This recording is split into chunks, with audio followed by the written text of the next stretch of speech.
¿Alguna vez has caminado por un cementerio al atardecer? ¿Has sentido esa extraña mezcla de paz y un profundo, inexplicable escalofrío? Los cementerios son lugares de descanso, pero también son fronteras. Son el velo delgado que separa nuestro mundo del otro. Las historias que estás a punto de escuchar no son simples cuentos de fogata. Son susurros recogidos entre las lápidas, ecos de eventos que desafían toda lógica y que han dejado una marca imborrable en quienes los presenciaron. Desde México hasta España, desde Estados Unidos hasta lo más profundo de una cripta olvidada, el terror espera. Prepárate para cruzar esa frontera. Lo que escuches esta noche, te acompañará mucho después de que las luces se apaguen. Historia 1. El niño que seguía al sacerdote entre las tumbas en Hidalgo, México. El padre Miguel era nuevo en la parroquia de aquel pequeño pueblo enclavado en las montañas de Hidalgo. Un pueblo de gente amable pero reservada, que guardaba sus secretos con el mismo celo que cuidaba las tumbas de sus antepasados. El cementerio de la iglesia era antiguo, tanto que algunas lápidas de cantera ya habían sido borradas por el viento y la lluvia, convertidas en meras piedras anónimas.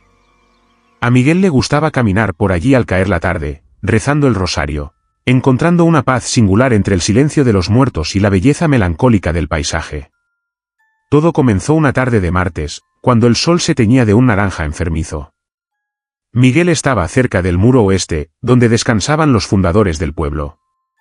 Sintió, más que vio, un movimiento a su espalda. Un movimiento rápido, casi furtivo. Se giró, pero no vio nada más que las cruces y los ángeles de piedra. Continuó su oración, pero la sensación de ser observado se intensificó. De reojo, percibió una pequeña sombra que se movía entre dos mausoleos. Al principio, pensó que era uno de los niños del pueblo jugando a las escondidas. «Hola», dijo con voz amable. «Ya es tarde para jugar aquí, y pequeño. Deberías ir a casa». La sombra se detuvo. Miguel pudo distinguir vagamente la silueta de un niño, quizás de unos 6 o 7 años.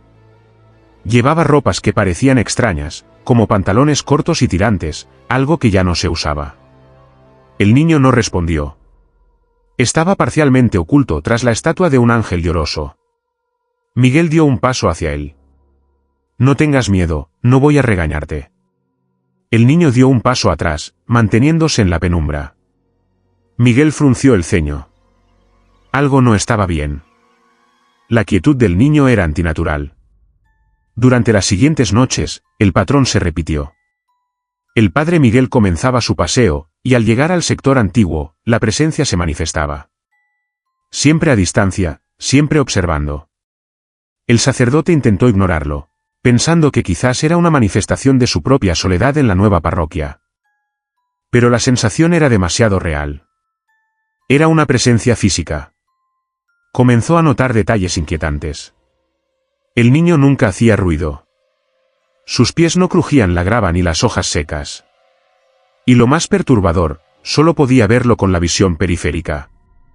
Cada vez que Miguel giraba la cabeza para enfrentarlo, para mirarlo directamente a los ojos, el niño no estaba.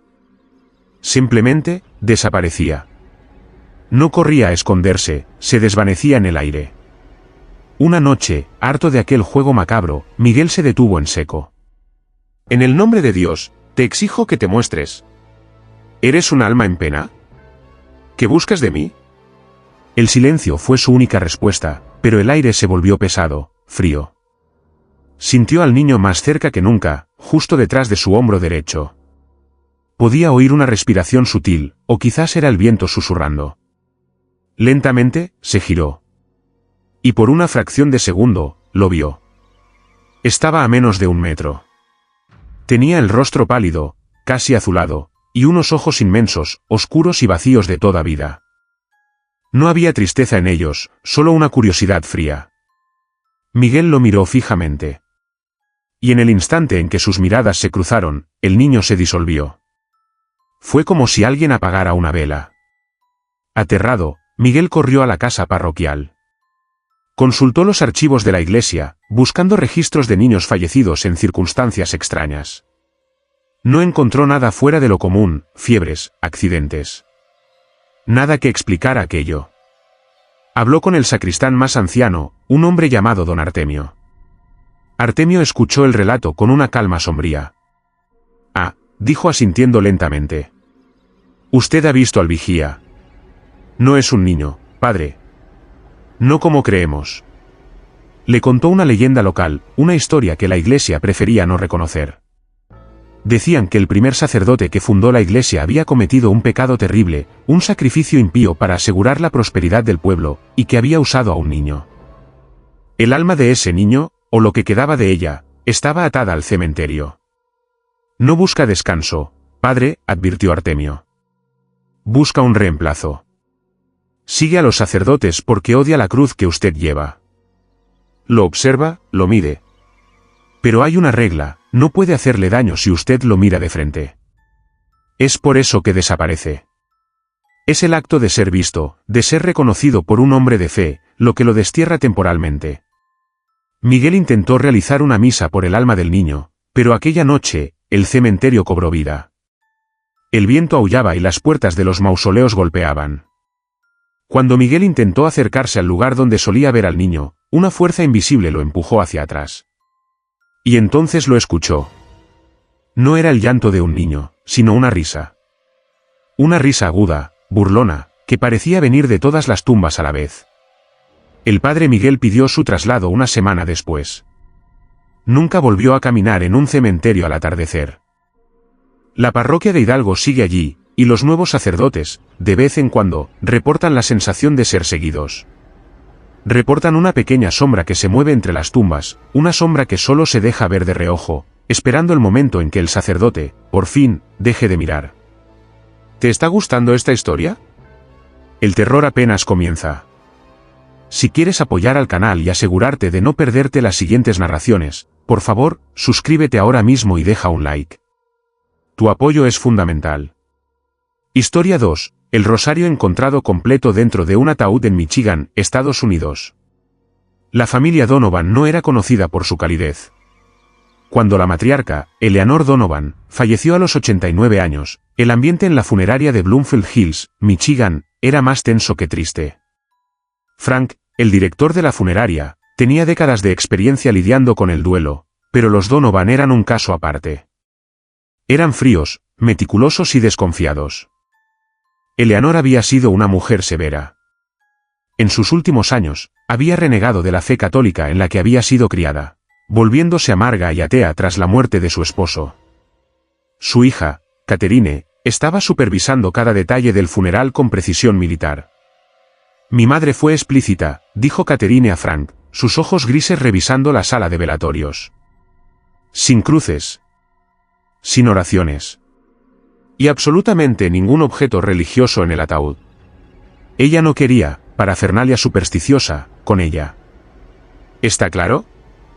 Frank asintió. Absolutamente, señora Donovan. Sus deseos serán respetados al pie de la letra. La preparación del cuerpo de Eleanor fue rutinaria. El ataúd elegido era un modelo de caoba de alta gama, con un interior de terciopelo blanco. Frank y su asistente vistieron a Eleanor con el traje de seda azul que la familia había proporcionado. Sus manos fueron cuidadosamente cruzadas sobre el abdomen. No llevaba joyas, salvo su anillo de bodas, tal como se especificó. Antes de cerrar el ataúd para el velorio privado, Frank realizó una última inspección. Todo estaba en orden. El interior estaba impoluto, salvo por el cuerpo y el traje. No había rosarios, ni estampas, ni medallas. Frank supervisó personalmente el cierre del ataúd. Luego, el ataúd permaneció en la sala de velatorios, que se mantuvo cerrada con llave durante la noche, como era el protocolo estándar. A la mañana siguiente, tuvo lugar el breve servicio fúnebre. Fue un evento austero.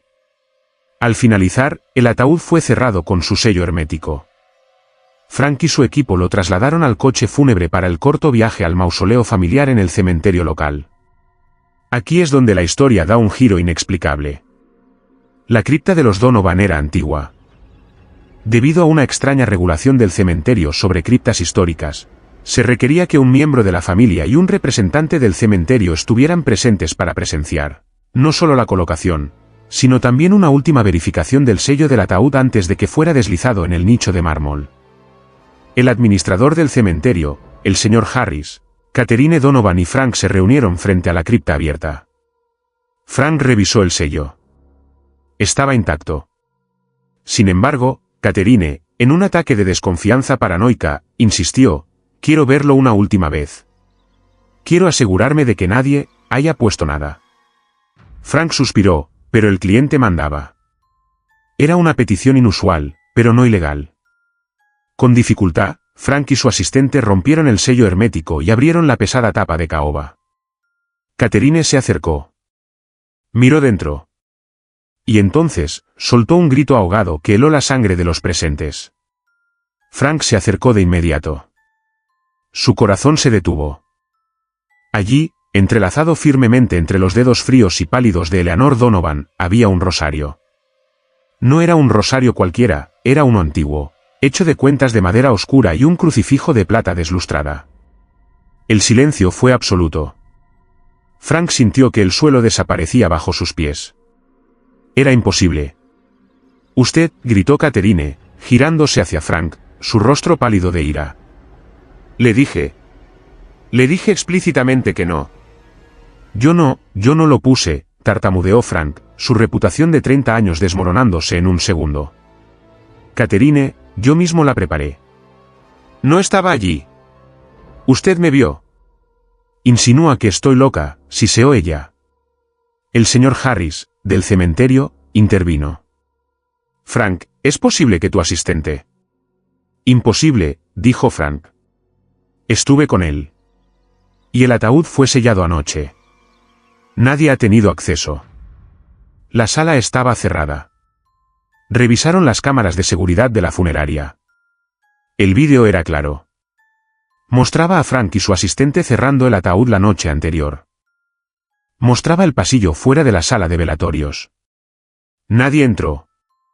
Nadie salió. El ataúd fue transportado sellado esa mañana. No hubo oportunidad. La lógica se rompió. El objeto no estaba allí cuando el túmulo fue cerrado. Y ahora, estaba allí. No estaba simplemente puesto sobre las manos, estaba entrelazado en sus dedos, unos dedos que se habían vuelto rígidos por el rigor mortis horas antes. Desenlazarlo requeriría un esfuerzo considerable, posiblemente romper los dedos. Catherine estaba al borde de la histeria. ¿De quién es? Ni siquiera es nuestro. Frank, sudando frío, miró el rosario.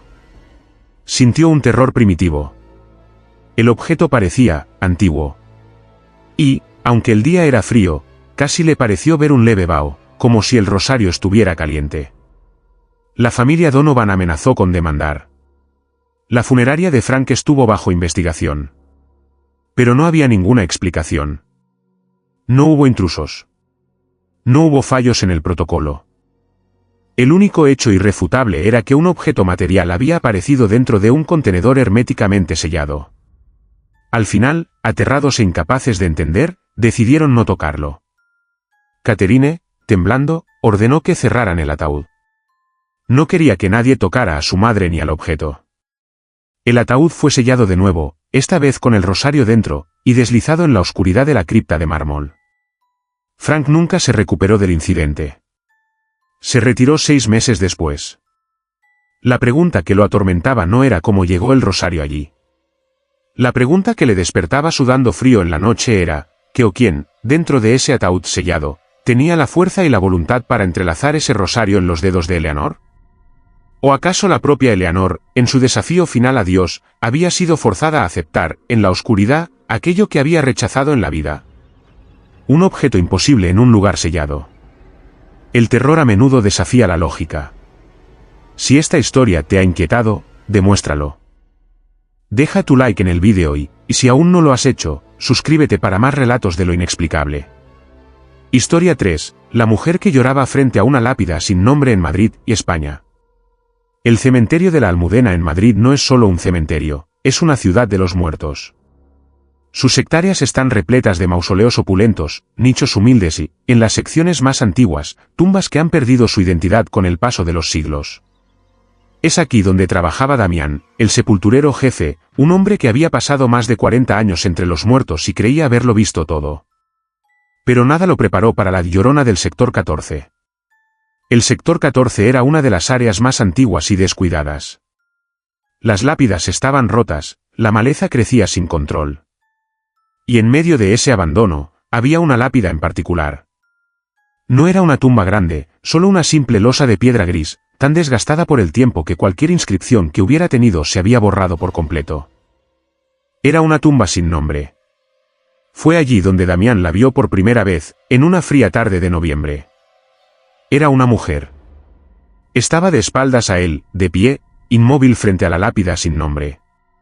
Llevaba un vestido oscuro, de un estilo que Damián asociaba con fotografías de sus abuelos, quizás de los años 30 o 40. Su cabello oscuro estaba recogido en un moño severo. Damián supuso que era una visitante tardía. «Señora», dijo con amabilidad. «El cementerio va a cerrar en 10 minutos. Debería empezar a caminar hacia la salida». La mujer no se movió. No acusó recibo de su presencia. Lo único que Damián podía oír era un llanto. Un llanto suave, constante, desgarrador. Estaba llorando frente a esa piedra anónima. Damián se sintió incómodo. El duelo era privado, lo sabía. «Señora, lo siento, pero debo insistir. Las puertas cierran». Se acercó un poco más. A medida que se aproximaba, el frío de la tarde pareció intensificarse drásticamente alrededor de ella. Era un frío que calaba los huesos. «Señora, ¿me oye?». Fue entonces cuando ella giró la cabeza. O más bien, la inclinó. Damián nunca vio su rostro. Permaneció oculto en la sombra de su propio cabello y la luz moribunda del crepúsculo. Pero el llanto se detuvo abruptamente. El silencio que siguió fue peor que el sonido. La mujer simplemente se quedó allí, con la cabeza inclinada, mirándolo desde la oscuridad. Damián, un hombre curtido, sintió un miedo repentino y agudo. Retrocedió un paso. «Bien, tómese su tiempo, pero por favor, salga pronto». Se dio la vuelta y se alejó rápidamente, sintiendo la mirada de la mujer clavada en su espalda hasta que dobló la esquina del Panteón de los Marqueses de Linares. A la tarde siguiente, Damián volvió al sector 14, medio esperando encontrarla. Y allí estaba. Misma posición. Mismo vestido. Mismo llanto silencioso. Durante las siguientes semanas, su presencia se volvió constante. Los otros trabajadores del cementerio comenzaron a notarla. Le pusieron apodos. Algunos bromeaban, pero nadie se atrevía a acercarse. Su dolor era tan palpable, tan denso, que parecía crear una barrera a su alrededor. La intriga de Damián se convirtió en obsesión. ¿Quién era ella? ¿Y por qué lloraba ante una tumba que ni siquiera tenía nombre? Pasó horas en los archivos polvorientos del cementerio, tratando de identificar la parcela. Los registros de esa sección eran un caos. Muchos se habían perdido en la guerra civil. Finalmente, encontró una referencia vaga. La parcela pertenecía a una fosa común de principios del siglo XX, utilizada durante una epidemia de gripe. No había nombres. Solo un número, 1408. Cientos de personas anónimas. Damián empezó a notar que la mujer no solo aparecía al atardecer. A veces la veía a mediodía, bajo el sol abrasador del verano madrileño, inmóvil, llorando. A veces, en las mañanas de niebla, su silueta era lo único visible entre la bruma. Su presencia era constante, pero nadie sabía quién era. Nadie la veía entrar o salir del cementerio. Simplemente, estaba allí. Un día, Damián reunió todo su valor. Estaba harto del misterio. Se acercó a ella, esta vez con determinación. «Señora, esto no puede seguir». «¿A quién busca? ¿Qué es lo que quiere?». Se paró justo detrás de ella. El llanto era desgarrador, tan lleno de pérdida que Damián casi dio un paso atrás. Pero se mantuvo firme.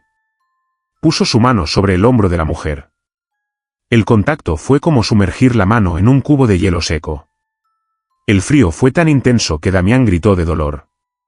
Pero lo peor no fue el frío. Fue que su mano no encontró sustancia. No había hombro. No había tela. Su mano atravesó la figura como si fuera humo helado. La figura se enderezó. El llanto cesó. Muy lentamente, la mujer comenzó a girar hacia él. Damián estaba paralizado por el terror. No quería verle la cara. Sabía instintivamente que no debía verle la cara. Pero ella giró. El rostro que lo miró no era humano. Era una máscara de agonía pura.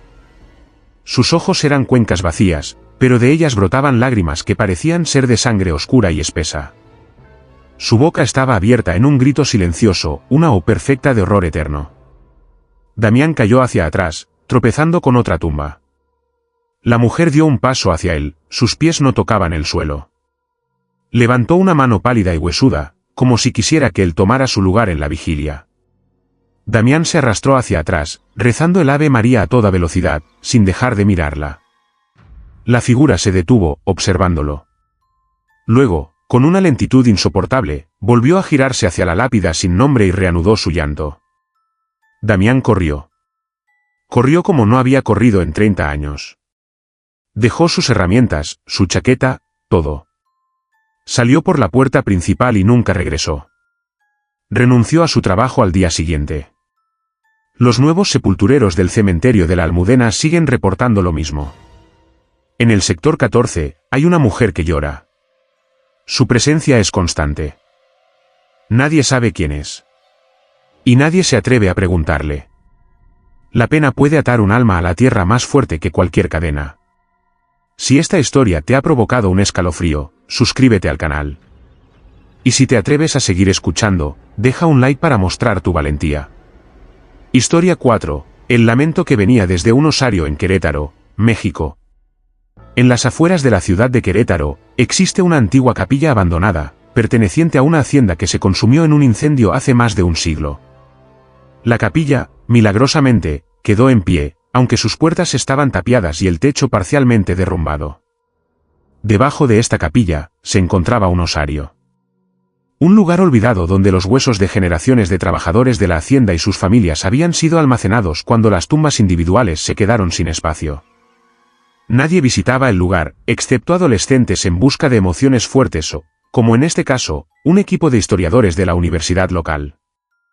El equipo, liderado por la doctora Elena Vázquez, había obtenido un permiso especial para abrir y catalogar los restos del osario, con la esperanza de aprender más sobre la vida y la muerte en la época colonial. El osario era un sótano de piedra, accesible solo por una trampilla estrecha en el suelo de la sacristía. El aire era denso, viciado, con el olor dulce y seco del polvo de siglos y la descomposición ósea. Las paredes estaban revestidas de nichos, y en el centro, había un pozo profundo lleno de incontables fémures, cráneos y costillas. El primer día fue de exploración. El equipo instaló luces y comenzó a tomar fotografías. Fue entonces cuando Javier, el técnico de audio, notó algo. ¿Oyen eso?, preguntó, quitándose los auriculares. Elena y los demás estudiantes se detuvieron. Escucharon. No había nada, solo el eco de sus propias respiraciones y el goteo distante del agua filtrándose. No oigo nada, Javi. Probablemente sean ratas. No, insistió Javier. Es un sonido, bajo. Como un viento, pero estamos bajo tierra. Decidieron ignorarlo. Pero mientras trabajaban, la sensación de incomodidad crecía. Las pilas de huesos parecían observarlos. Los cráneos, apilados en patrones macabros, tenían cuencas vacías que seguían cada uno de sus movimientos. Esa tarde, Javier revisó las grabaciones de ambiente que había hecho. Subió el volumen al máximo. Y allí estaba. Oculto bajo el umbral del oído humano, había un sonido. Un murmullo bajo y constante. Sonaba como un gemido prolongado, pero con múltiples capas. No era el viento. Era vocal. Al día siguiente, regresaron al osario, esta vez con micrófonos más sensibles. Colocaron uno cerca del pozo central de huesos. Casi de inmediato, el equipo captó la anomalía. Doctora, tiene que oír esto, dijo Javier, pasándole los auriculares. Elena se los puso. Al principio, solo oyó estática. Pero entonces, el sonido surgió. Era un lamento profundo, gutural. No era una sola voz, sino docenas, quizás cientos de voces, todas gimiendo al unísono, creando una nota discordante que vibraba en lo más profundo de su pecho. Era un sonido de miseria absoluta, de sufrimiento colectivo. Elena se arrancó los auriculares, pálida. «Dios mío. ¿Qué es eso?» «Viene del pozo», dijo Javier, señalando la pila de huesos. Fascinados y aterrorizados, decidieron intentar aislar las voces. Pasaron horas con su equipo, filtrando las frecuencias. Lo que descubrieron fue peor que un simple lamento. Las voces no solo gemían, hablaban. Susurraban palabras en un español antiguo, mezclado con frases en otomí que apenas podían entender. Eran fragmentos de oraciones: «Frío, nos quemaron, el patrón». Pero una voz destacaba sobre las demás. Una voz femenina que repetía la misma frase una y otra vez, con una claridad aterradora: «¿Por qué nos dejaron aquí?». El equipo estaba conmocionado. Estaban grabando lo que parecía ser la conciencia residual de los muertos. Pero el fenómeno comenzó a escalar. Mientras Elena examinaba un cráneo infantil, el lamento en sus auriculares se detuvo de golpe. Se hizo un silencio total. Y entonces, una sola voz, clara como el cristal, susurró directamente en su oído a través del auricular: «Tú no deberías estar aquí». Elena gritó y arrojó el equipo al suelo. En ese instante, todas las luces que habían instalado parpadearon y se apagaron, sumiendo el osario en una oscuridad absoluta y densa. Se desató el pánico. Los estudiantes gritaban, buscando a tientas la salida. Pero el sonido había cambiado. Ya no era un lamento. Era un rugido. El sonido de 100 voces gritando de ira, un estruendo que sacudía el polvo de las paredes de piedra. Javier encendió la linterna de su teléfono. La luz iluminó el pozo de huesos. Y los huesos se estaban moviendo. No se levantaban, pero vibraban, traqueteaban, como si una fuerza invisible los estuviera agitando violentamente. Los cráneos rodaban y chocaban entre sí, y el sonido de los huesos golpeándose se unió al lamento ensordecedor. «La trampilla». «Ahora», gritó Elena. Tropezaron en la oscuridad, guiados solo por el débil haz de luz del teléfono de Javier.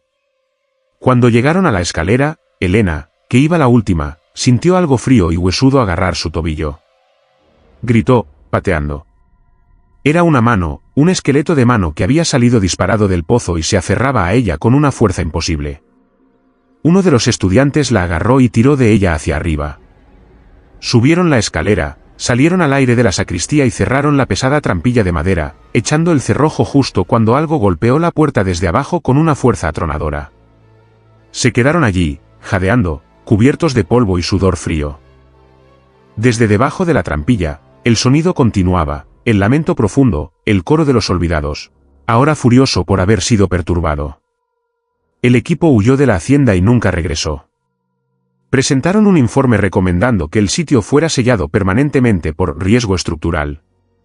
Las grabaciones fueron guardadas bajo llave en los archivos de la universidad, catalogadas como fenómeno acústico anómalo. Pero Javier sabe lo que oyó. Sabe que lo que hay bajo esa capilla no es solo historia. Es un dolor colectivo, una conciencia fragmentada que sigue viva en la oscuridad. Un lamento que espera, con una paciencia de siglos, a que alguien más abra la puerta y escuche su historia. ¿Puedes oírlo? El susurro de los muertos. Si estas historias están resonando contigo, asegúrate de suscribirte al canal. Deja un like si quieres que sigamos explorando juntos los lugares más oscuros. Historia 5. Las velas que se encendían solas en California, Estados Unidos. El cementerio Holy Cross en Culver City, California, es el lugar de descanso final de muchas estrellas de Hollywood. Pero en una sección menos glamurosa, lejos de los nombres famosos, se encuentra la tumba de la familia Martínez. Era una tumba sencilla, pero siempre estaba impecablemente cuidada por la nieta de la familia, Rosa. Rosa visitaba la tumba de sus abuelos cada domingo. Su ritual era siempre el mismo: limpiaba la lápida, dejaba flores frescas y encendía 2 velas votivas, una por cada uno. Se quedaba 1 hora, rezando en silencio, y luego apagaba las velas con cuidado antes de irse. El cementerio tenía reglas estrictas contra las llamas desatendidas. Carlos, uno de los jardineros del cementerio, notó el ritual de Rosa. Era una mujer devota y respetuosa. Por eso, Carlos se extrañó tanto cuando, un lunes por la mañana, encontró las 2 velas en la tumba de los Martínez ardiendo intensamente.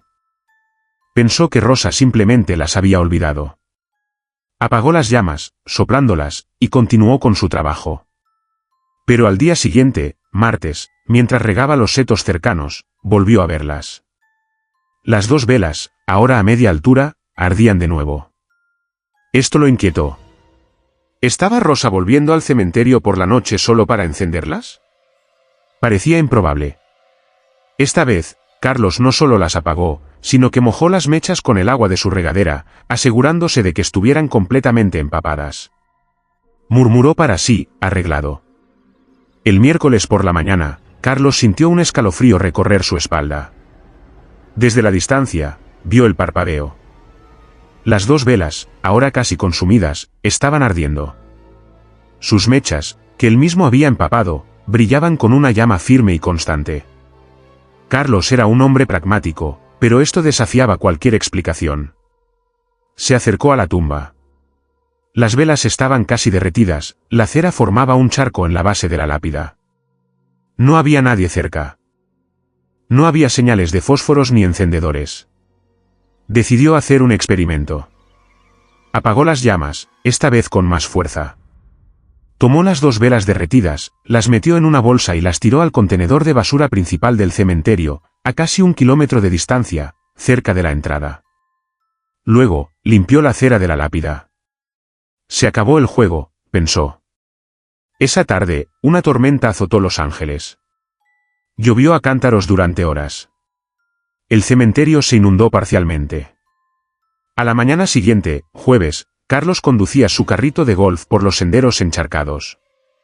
Cuando se acercó a la sección de los Martínez, su corazón dio un vuelco. Sobre la lápida, ahora limpia de su propia cera, había 2 velas nuevas, idénticas a las que había tirado. Y estaban encendidas, sus llamas bailando alegremente bajo el cielo gris, a pesar de la humedad y el viento. Carlos sintió que estaba siendo observado. Miró a su alrededor. El cementerio estaba vacío, salvo por él. Se acercó a las velas. Estaban secas. La piedra a su alrededor estaba seca, en un círculo perfecto de unos 30 centímetros, mientras que el resto de la lápida y el suelo goteaban agua de la tormenta. Ahora estaba asustado. Esto no era una broma. Era algo imposible. Se dirigió al contenedor de basura de la entrada. Rebuscó entre los desechos húmedos hasta encontrar la bolsa que había tirado el día anterior. La abrió. Dentro estaban las 2 velas viejas, derretidas y empapadas. No se habían movido. Entonces, ¿de dónde habían salido las nuevas? Rosa no vendría hasta el domingo. Carlos decidió vigilar. Se escondió detrás de un gran mausoleo cercano, desde donde tenía una vista clara de la tumba de los Martínez. Esperó. Pasaron las horas. El sol comenzó a ponerse. Justo cuando la última luz del día desaparecía, Carlos lo vio. Las llamas de las 2 velas parpadearon y se apagaron. Carlos contuvo la respiración. ¿Se habían consumido? Pero no. Un minuto después, en la oscuridad creciente, las mechas comenzaron a brillar. Primero un punto naranja, como la brasa de un cigarrillo.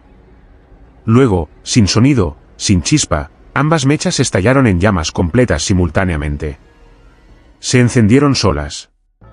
Carlos soltó un sonido ahogado. Pero lo que vio después fue lo que lo hizo huir. Entre las 2 velas encendidas, en la superficie de la lápida de mármol, una tercera llama apareció. Una llama pequeña, azulada, que no provenía de ninguna vela. Danzaba directamente sobre la piedra. La llama comenzó a moverse, como si escribiera algo en la piedra. Trazó lentamente una palabra en la superficie húmeda, evaporando el agua al instante. La palabra era, gracias. Carlos no esperó a ver más. Corrió a su carrito y condujo a toda velocidad hasta la oficina. El domingo, cuando Rosa llegó, encontró sus 2 velas casi consumidas. Sonrió, pensando que, de alguna manera, habían durado toda la semana. Pero luego notó algo en la lápida. La piedra estaba limpia, pero donde la llama azul había escrito, la palabra gracias, se había grabado sutilmente en el mármol, como una leve quemadura pulida. Rosa pensó que era un hermoso y extraño efecto del clima en la piedra. Puso flores frescas y se fue. Carlos nunca le contó lo que vio. Simplemente dejó de apagar las velas en la tumba de los Martínez. A veces, los trabajadores nocturnos aún reportan ver una tercera llama azulada bailando sobre la piedra, un fuego frío que arde sin consumir, en la tumba de los abuelos agradecidos. Hay luces que ni la muerte puede apagar. Si esta historia iluminó tu curiosidad, danos un like. Y si quieres que la llama de este canal siga ardiendo, suscríbete para más contenido. Historia 6. La figura que rezaba de rodillas en Aragón, España. El monasterio de Piedra, en Aragón, es famoso por su belleza natural, sus cascadas y su historia centenaria. Pero adyacente al monasterio turístico, existe un cementerio mucho más antiguo y privado. Es el cementerio monacal, donde generaciones de monjes cistercienses han sido enterrados durante los últimos 800 años. Es un lugar de silencio absoluto, rodeado de altos muros de piedra. Fray Alonso era un novicio, un joven que había llegado al monasterio buscando paz y reflexión. Parte de sus deberes incluía mantener el cementerio, barrer las hojas secas, quitar la nieve de las lápidas y asegurarse de que la pequeña capilla del camposanto estuviera en orden. Era una noche de invierno, increíblemente fría. La luna llena bañaba el cementerio en una luz pálida y fantasmal, haciendo que las cruces de hierro proyectaran sombras largas y retorcidas. Alonso había salido tarde para cerrar la reja de la capilla. Fue entonces cuando la vio. Arrodillada frente a la tumba del abad Rodrigo, fallecido en 1640, había una figura. Era un monje. Llevaba el hábito cisterciense blanco y negro, y estaba encorvado en una postura de profunda oración, con la cabeza inclinada y las manos entrelazadas. Alonso se sorprendió. Eran casi las 10 de la noche, mucho después de completas. Todos los hermanos debían estar en sus celdas para el gran silencio. ¿Quién estaría rompiendo la regla de una manera tan estricta? Hermano, llamó Alonso suavemente, sin querer perturbar la oración de forma abrupta. Hermano, ¿está todo bien? Es tarde. La figura no se movió. Continuó inmóvil, arrodillada sobre la piedra helada. Alonso se acercó, la nieve crujiendo bajo sus sandalias. Hermano, el padre prior se enfadará si nos encuentra aquí. Debemos volver. Se paró a unos metros de la figura. Y entonces, notó algo. O más bien, la ausencia de algo. Hacía tanto frío que el aliento de Alonso salía en densas nubes de vapor blanco con cada palabra. Pero la figura arrodillada no producía vapor. Estaba perfectamente quieta. No había el más mínimo movimiento de inhalación o exhalación. Estaba tan inmóvil como las estatuas que la rodeaban.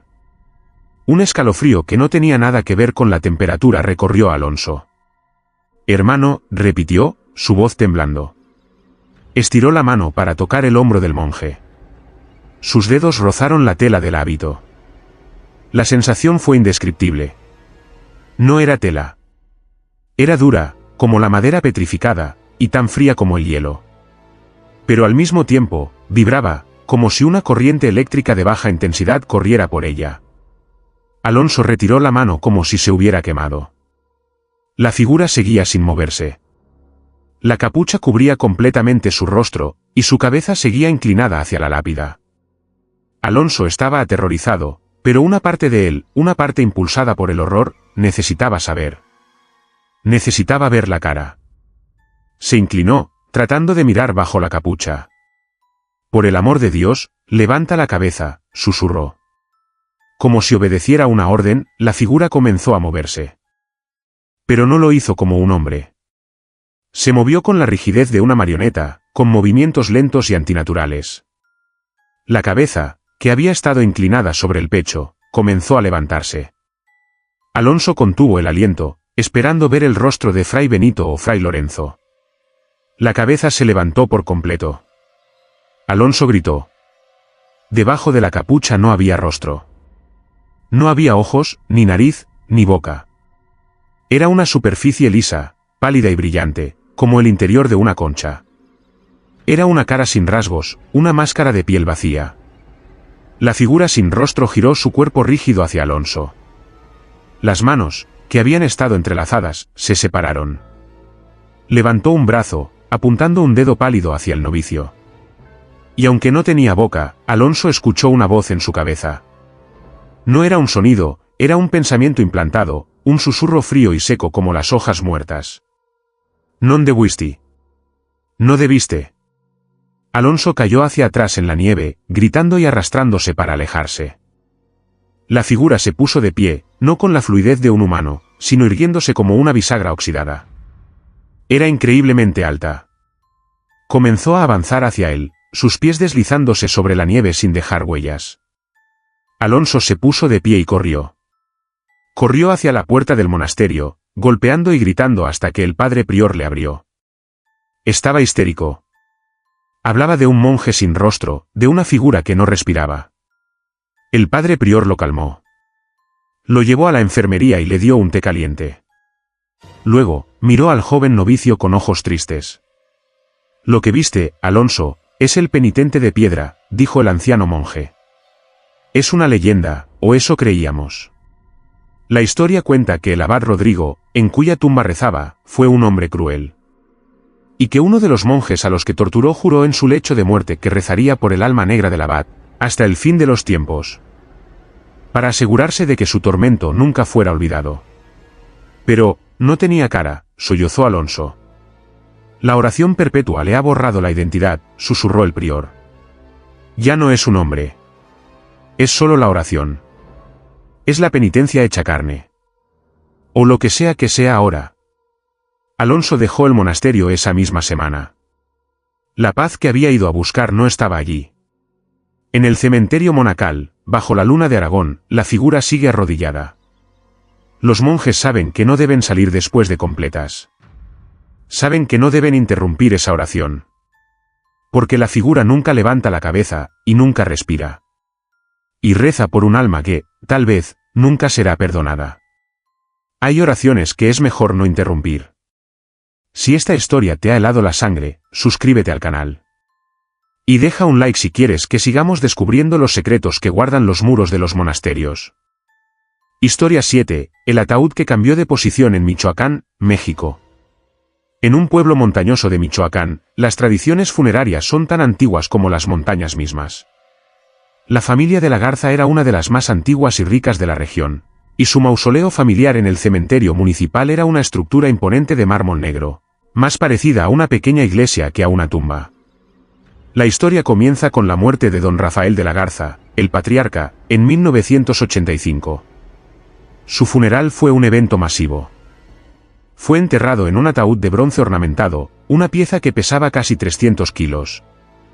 El padre Anselmo, el sacerdote local, ofició la misa y bendijo la cripta antes de que el ataúd fuera deslizado en su nicho y sellado con una pesada lápida de mármol.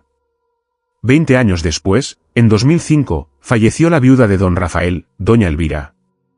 Según su testamento, debía ser enterrada junto a su esposo, en el mismo nicho de la cripta. La tarea de abrir la cripta recayó en el hijo, Joaquín de la Garza, y en los trabajadores del cementerio, supervisados por el mismo padre Anselmo, ahora mucho más anciano. La cripta de los de la Garza no era subterránea, sino una construcción sobre el suelo. Para acceder al nicho de don Rafael, tuvieron que retirar la lápida de mármol que lo sellaba.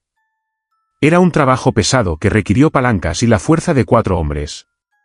Cuando finalmente retiraron la lápida, un olor a polvo y flores secas escapó de la oscuridad. Joaquín se asomó con una linterna. Y lo que vio lo hizo palidecer. No, no es posible, murmuró. El padre Anselmo se acercó. ¿Qué ocurre, hijo? Padre, mire. El nicho era un espacio rectangular de cemento, apenas más grande que el ataúd. Y el ataúd de bronce de don Rafael estaba allí. Pero estaba al revés. No estaba volcado, sino invertido longitudinalmente. La parte donde debía descansar la cabeza estaba ahora en el fondo del nicho, donde debían estar los pies. Y el crucifijo ornamental que adornaba la tapa estaba apuntando hacia abajo. Hubo un silencio sepulcral. Los trabajadores del cementerio se persignaron. Alguien profanó la tumba, dijo Joaquín con rabia, aunque su voz temblaba. El padre Anselmo negó con la cabeza. Joaquín, mira el sello. El mármol. Estaba perfectamente sellado. Nadie ha entrado aquí en 20 años. Yo mismo puse el mortero final. Era cierto. El sello de cemento y mortero que habían roto estaba intacto, amarillento por el tiempo, pero sin fisuras. Entonces, ¿qué pasó?, preguntó uno de los trabajadores. Quizás lo pusimos mal hace 20 años, sugirió Joaquín, tratando de encontrar una explicación lógica. Imposible, dijo el padre Anselmo con firmeza. Recuerdo el funeral de tu padre como si fuera ayer. El crucifijo estaba hacia la entrada. Siempre se coloca al difunto mirando hacia el este, hacia la resurrección. Yo mismo lo verifiqué antes de sellar. La atmósfera se volvió eléctrica. Mover un ataúd de bronce de 300 kilos dentro de un espacio tan reducido, sin romper el sello exterior, no era solo difícil, era físicamente imposible. Requeriría un espacio que no existía, una fuerza sobrenatural. Tenemos que sacarlo, dijo Joaquín. Tenemos que arreglarlo antes de poner a mi madre. Con enorme esfuerzo, los hombres usaron correas para sacar el pesado ataúd del nicho y colocarlo en el suelo de mármol del mausoleo. El ataúd estaba cubierto de polvo, pero intacto. Debe haber sido un error en 1985, insistió Joaquín, más para convencerse a sí mismo que a los demás. Joaquín, dijo el padre Anselmo, su rostro grave. Hay algo más. En la cripta. Señaló el interior del nicho vacío. En la pared del fondo, la pared donde la cabeza de don Rafael debería haber estado descansando, había marcas. Joaquín iluminó el interior con la linterna. El cemento estaba arañado. Había marcas profundas, como si alguien, o algo, hubiera estado rascando la piedra desde adentro. Pero no eran marcas de uñas. Eran rasguños hechos con metal. Como si el pesado crucifijo de bronce de la tapa del ataúd hubiera sido usado para golpear y arañar la pared. Dios nos ampare, susurró el padre Anselmo. Un terror frío se apoderó de Joaquín. La idea era monstruosa. Que su padre, dentro de su ataúd sellado, en la oscuridad de la cripta, hubiera tenido la fuerza para girar su propio féretro de 300 kilos, y luego hubiera pasado 20 años tratando de salir. Abran el ataúd, ordenó Joaquín, su voz ahogada. Hijo, no creo que sea prudente, comenzó el padre. Ábranlo. El ataúd de don Rafael tenía un mecanismo de cierre, no estaba soldado. Los trabajadores, temblando, usaron sus herramientas para abrir los cerrojos. Con un chirrido metálico, la tapa se levantó. El padre Anselmo comenzó a rezar el Padre Nuestro en voz alta. Dentro, el cuerpo de don Rafael estaba, como era de esperar, descompuesto por el tiempo. Pero no estaba como lo habían dejado. El esqueleto no estaba boca arriba. Estaba boca abajo. El forro de seda blanca del interior de la tapa estaba hecho jirones, desgarrado. Y los huesos de los dedos de don Rafael estaban rotos, algunos incrustados en la madera bajo la seda. Pero lo peor, lo que hizo que Joaquín cayera de rodillas, fue el crucifijo de bronce que debía estar fuera del ataúd, atornillado a la tapa. El crucifijo no estaba en la tapa. Estaba dentro del ataúd, aferrado por el esquelético torso de don Rafael, como si hubiera logrado arrancarlo desde el interior y lo hubiera estado usando, o para intentar escapar, o para aferrarse a él en un terror final e inimaginable. El ataúd fue cerrado de inmediato. Doña Elvira fue enterrada en un nicho separado. Joaquín de la Garza mandó sellar el mausoleo con cemento ese mismo día. Nadie sabe qué tormento vivió don Rafael en la oscuridad. Pero los guardias del cementerio dicen que, en las noches de aniversario de su muerte, se oyen golpes desde el interior del mausoleo. No son arañazos. Es el sonido rítmico y pesado del metal golpeando contra la piedra. Hay secretos que deberían permanecer sellados. Si esta historia te ha perturbado, deja un like. Y suscríbete si te atreves a seguir abriendo las puertas que los muertos intentaron cerrar. Historia 8. Los cantos que salían desde la tierra en Alabama, Estados Unidos. El cementerio de Old Cahawba, en el corazón de Alabama, es todo lo que queda de la antigua capital del estado. Hoy es un pueblo fantasma, un parque arqueológico. El cementerio es un lugar desolado, cubierto de musgo español y dividido en secciones, una para los colonos blancos y otra, separada y casi perdida en el bosque, para los esclavos. Es en esta segunda sección, conocida como el cementerio de los esclavos, donde los fenómenos comenzaron. El lugar es poco más que un claro en el bosque, con algunas piedras hundidas en la tierra sirviendo como marcadores improvisados. No hay nombres, solo tierra. Sarah y Ben eran investigadores de lo paranormal, pero del tipo escéptico. Se enfocaban en EVP, fenómenos de voz electrónica, y buscaban explicaciones lógicas, viento, animales, interferencias de radio. Habían oído rumores sobre Cahawba, específicamente sobre los cantos. La leyenda local decía que, en las noches tranquilas, se podían oír espirituales cantados, saliendo de la tierra donde los esclavos fueron enterrados. Llegaron una noche de verano, cargados de equipo. La humedad era sofocante y el aire estaba lleno del zumbido de los insectos. Instalaron sus grabadoras de alta sensibilidad en varios puntos del claro. Durante la primera hora, no pasó nada. Solo los sonidos de la naturaleza. Probablemente sea solo el viento en los pinos, dijo Ben, limpiándose el sudor de la frente. Espera, dijo Sarah, tocando su auricular. Estoy captando algo. Sube la ganancia en el micrófono 3. Ben ajustó los niveles. Y entonces, ambos lo oyeron. Era música. Pero no era música moderna. Era un canto. Un canto armonioso, a capella, profundamente melancólico.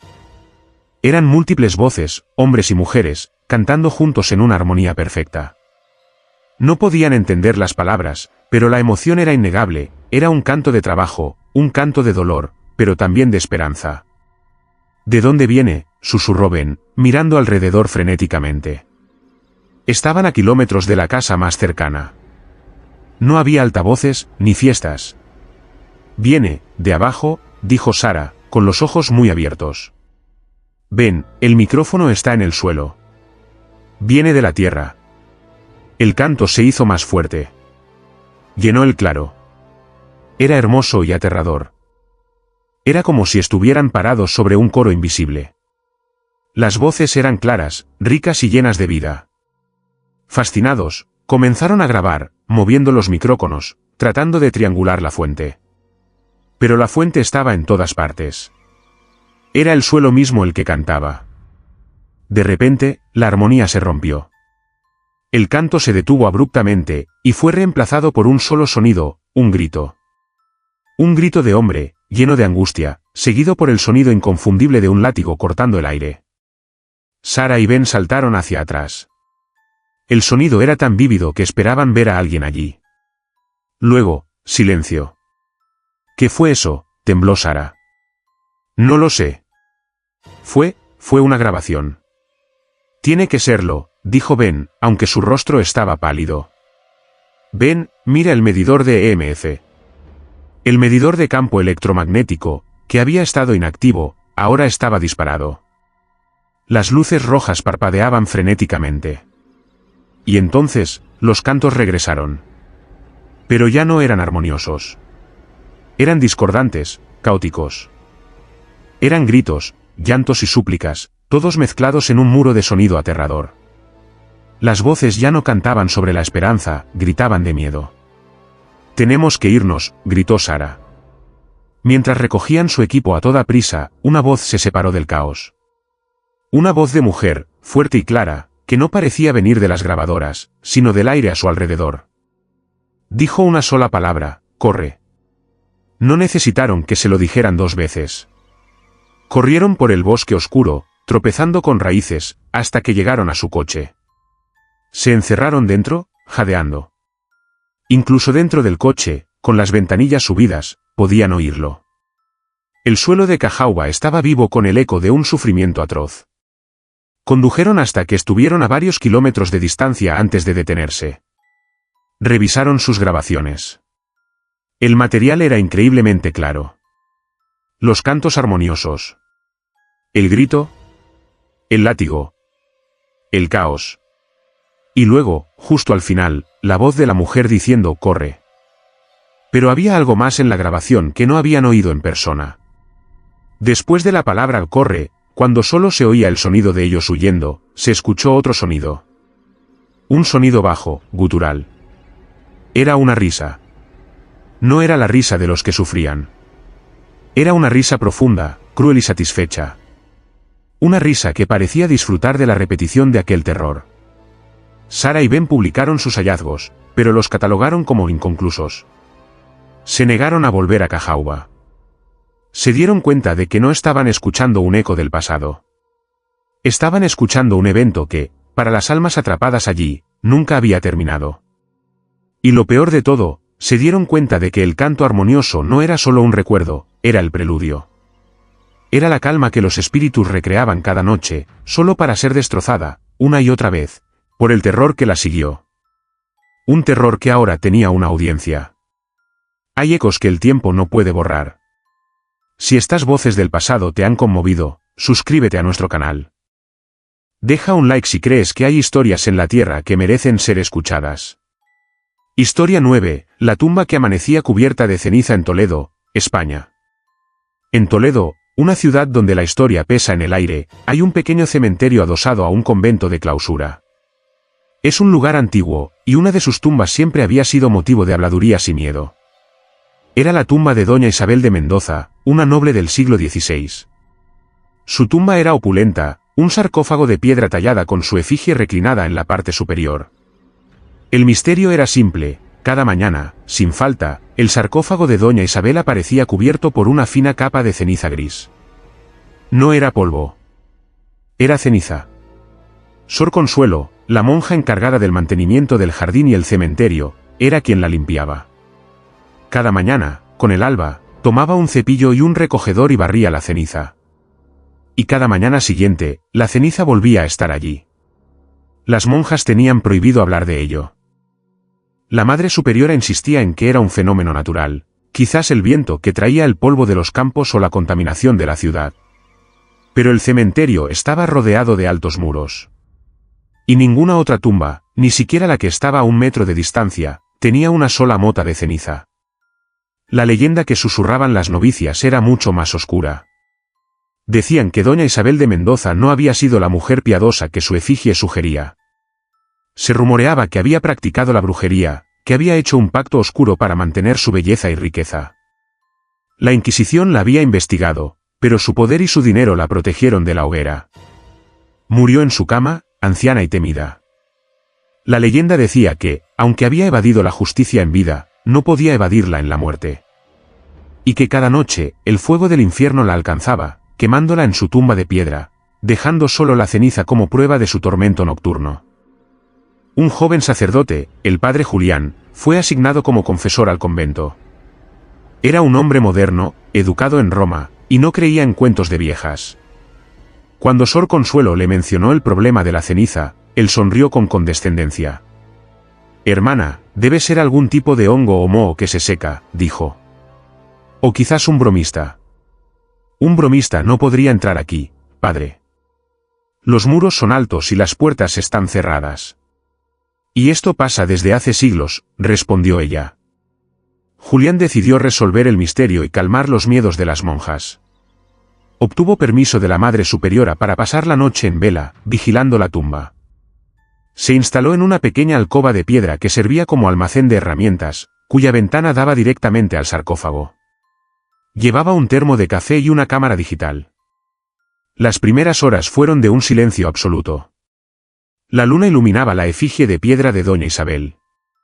Julián se sentía un poco ridículo. Alrededor de las 3 de la madrugada, el frío se intensificó. Julián se sirvió café y miró por la ventana. La tumba estaba limpia, tal como Sor Consuelo la había dejado. Entonces, empezó a olerlo. Un olor sutil. A madera quemada. A azufre. Julián se asomó más a la ventana. El olor se hacía más fuerte. Miró la tumba. Y vio algo que hizo que el café se volviera hielo en su estómago. La piedra del sarcófago estaba cambiando de color. Lentamente, la efigie de doña Isabel comenzó a brillar. No con una luz, sino con un resplandor rojo opaco, como el de las brasas de un fuego que se apaga. Julián levantó su cámara, pero sus manos temblaban tanto que apenas podía enfocar. La piedra empezó a humear. Un humo fino y aceitoso salía de las grietas del sarcófago. Y con el humo, llegó un sonido. Un sonido bajo, un chisporroteo, como el de la grasa cayendo al fuego. El sacerdote, paralizado por el horror, observó cómo la efigie de piedra se ponía al rojo vivo. El calor era tan intenso que Julián podía sentirlo a través del cristal de la ventana. Y entonces, a través del sonido crepitante, escuchó otra cosa. Un grito. Un grito de mujer, agudo, ahogado, que no parecía venir del aire, sino de dentro de la piedra. Era un grito de agonía pura, interminable. Julián retrocedió, cayendo de espaldas en la alcoba. Dejó caer la cámara. Empezó a rezar, pero las palabras se atoraban en su garganta. El grito continuó durante lo que pareció una eternidad, y luego cesó, ahogándose en un último chisporroteo. Julián se quedó en el suelo, temblando, hasta que los primeros rayos del sol iluminaron el cementerio. Con el corazón en la boca, se obligó a mirar por la ventana. El resplandor rojo había desaparecido. La tumba estaba fría, gris y de piedra, como siempre. Pero toda la superficie, cada talla, cada pliegue de la túnica de la efigie, estaba cubierta por una gruesa capa de ceniza gris y fina. Julián huyó del convento esa misma mañana. Dejó su cámara olvidada en el almacén. Sor Consuelo, como cada día, salió al amanecer. Vio la puerta de la alcoba abierta y al padre Julián huyendo. Suspiró. Miró la tumba de doña Isabel, cubierta de ceniza. Recogió su cepillo y su recogedor. Que Dios se apiade de tu alma, Isabel, murmuró. Y con la paciencia de los santos, comenzó a barrer, sabiendo que, por mucho que limpiara, el fuego volvería esa noche. Y la ceniza volvería por la mañana. Algunos fuegos nunca se extinguen. Si esta historia ha encendido tu miedo, deja un like. Y suscríbete si quieres que sigamos desenterrando las leyendas más ardientes y aterradoras. Historia 10. La mano pequeña que sobresalía de la tierra en Tlaxcala, México. El cementerio de Tzompantepec, en Tlaxcala, es un lugar humilde. Las tumbas están marcadas con cruces de madera y flores de cempasúchil que se renuevan constantemente. Era la semana después del Día de Muertos, y el padre Gabriel estaba caminando por el cementerio, bendiciendo las tumbas que habían recibido ofrendas. El suelo estaba blando por las lluvias recientes. El olor a copal y tierra húmeda era espeso. Gabriel era un hombre de fe inquebrantable, pero también un hombre que había visto mucho sufrimiento. Mientras caminaba por la sección más nueva del cementerio, algo en el suelo le llamó la atención. Al principio, pensó que era una raíz retorcida o un juguete olvidado. Se acercó y el corazón se le subió a la garganta. No era una raíz.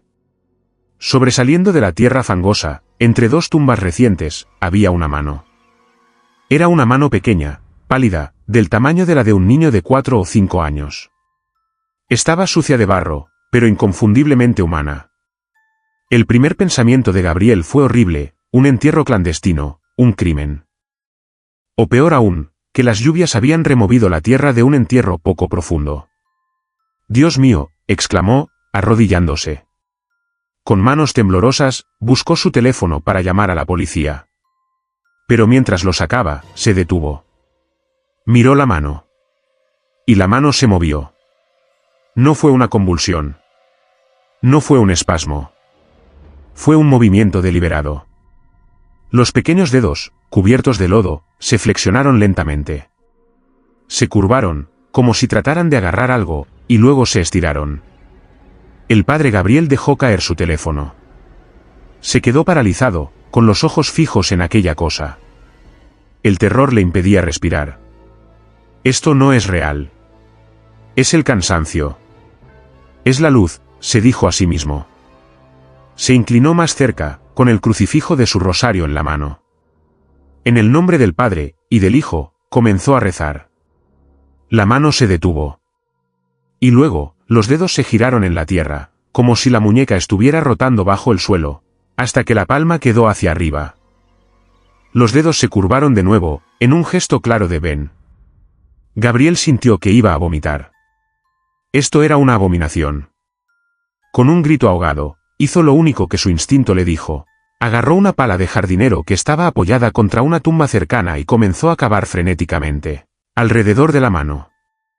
No le importaba si era un milagro, un demonio o un crimen. Tenía que saber qué había debajo. Cavó en el barro, salpicándose. La mano permanecía allí, con la palma hacia arriba. Cavó más profundo. 1 metro. 1 metro y medio. El agujero se ensanchaba. Y no había nada. No había brazo. No había cuerpo. No había un ataúd. Era solo la mano. Estaba conectada a nada. Flotaba en el lodo, y aún así, no caía al fondo del agujero que él cavaba. Permanecía suspendida en el aire, donde había estado originalmente, mientras la tierra a su alrededor desaparecía. Gabriel soltó la pala, retrocediendo. La mano, ahora expuesta y suspendida en el aire, giró de nuevo. Los dedos se cerraron en un puño. Luego, el puño se giró hacia él. Y lentamente, el dedo índice se extendió, apuntándolo directamente al pecho. El padre Gabriel gritó. Corrió a la iglesia, se encerró en la sacristía y no salió hasta el amanecer. Cuando finalmente reunió el valor para volver, acompañado por 2 sacristanes, no había nada. El agujero que había cavado estaba allí, pero la mano había desaparecido. La policía fue llamada. Investigaron. Cavaron más profundo. Trajeron perros. No encontraron absolutamente nada. Ni un hueso. Ni un rastro de un cuerpo. La tierra estaba limpia. La policía concluyó que el padre Gabriel había sufrido una alucinación por estrés. Pero él sabe lo que vio. El padre Gabriel jura hasta el día de hoy que vio los dedos moverse. Jura que vio como lo señalaba. No sabe qué era. No sabe si era un alma perdida pidiendo ayuda, o algo mucho más antiguo y oscuro jugando con él. Pero ahora, el padre Gabriel ya no camina por el cementerio después de la lluvia. Y cuando bendice las tumbas, lo hace desde la distancia. Porque teme que si se acerca demasiado, esa pequeña mano vuelva a surgir del barro. Y que esta vez, cuando intente agarrar algo, no falle. Lo que yace bajo tierra a veces se niega a permanecer enterrado. Acabas de escuchar 10 historias reales de terror en cementerios. Si tu corazón sigue latiendo con fuerza, suscríbete a este canal para más terror nocturno. Y por favor, deja un like para demostrar que sobreviviste a estas historias. Nos vemos en la próxima tumba.